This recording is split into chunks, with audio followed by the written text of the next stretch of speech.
Hi there, I'm Nikita and this is Espresso Newsbites. Coming up this week. Good news for cod and chip lovers. These North Sea fish are no longer under threat. India and Pakistan remember 70 years since partition. We find out whether Britain has its first native species of shark. And a look back at the careers of legendary athletes Mo Farah and Usain Bolt. The number of cod in the North Sea is now going up again.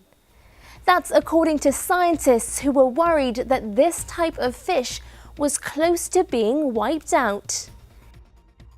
In the 1970s, almost 300,000 tonnes of cod were being caught in the North Sea every year. But after what experts say was disastrous overfishing, that figure fell to just 44,000 tonnes in 2006. Cod were placed on the endangered list, and crews were only allowed to fish on a limited number of days. Now it seems those measures are working.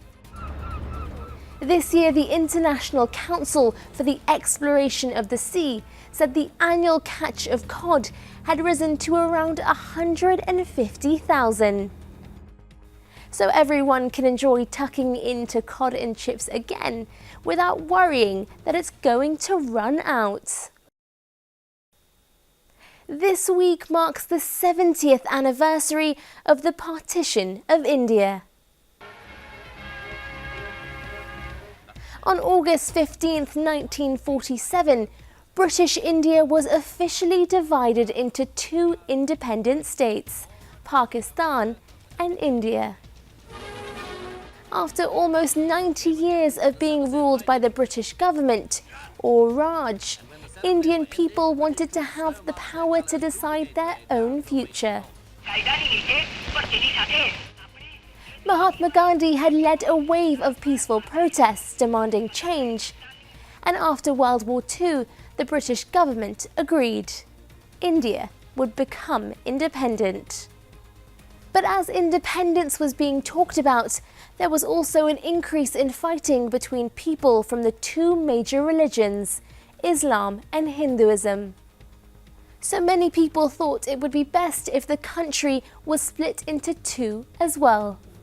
And so India became a mainly Hindu country and Pakistan a Muslim country. There's a vast trek by Sikh and Hindu refugees making their way as best they can. More than 14 million people crossed the border in the next few months to join the country of their own religious majority. But the sudden changes led to riots and fighting. Many were forced to leave their homes, and over 1 million people were killed in the violence. Now, every year to remember partition and independence, special ceremonies take place across India and Pakistan. There are parades and parties to honour this bittersweet time in history. The world's second largest fish may now be native to the UK. Basking sharks might look scary, but they only eat plankton and are harmless to humans. They swim off the British coast in summer, but no one knew where they went during winter, until now at least. Scientists have been using satellites to track these huge fish and discovered they swim around the Hebrides all year. People see them here in the summer, but in the winter, I think we always assume that they probably headed south, like many of us do, for a bit of winter sunshine. But actually, they're staying here. The new discovery has led to calls to create the UK's first conservation area for sharks. There's two. The species hasn't been confirmed as native to Scotland yet, but experts think they could be. And so they want to protect them and to use them to help boost tourism in the area. We have people from America, Canada, pick a place around the world. They're coming to the tiny little islands on the west coast of Scotland they might otherwise pass by because that's where the bashing sharks are. You could swim with a basking shark here too, but only if you can brave the very cold waters. Finally this week, two of the world's most famous sports stars, Mo Farah and Usain Bolt, are retiring from the track. Mo is one of Britain's most successful long-distance runners. He was born in Somalia and came to the UK when he was just 8. And as well as having 4 children, he's gone on to win 4 Olympic gold medals in the 5,000 and 10,000 metre events. Each one of my kids has one of these medals, so that's what drives me. And now I can say, look, if I stop today, at least they've got something for the time I miss to spend time with my kids.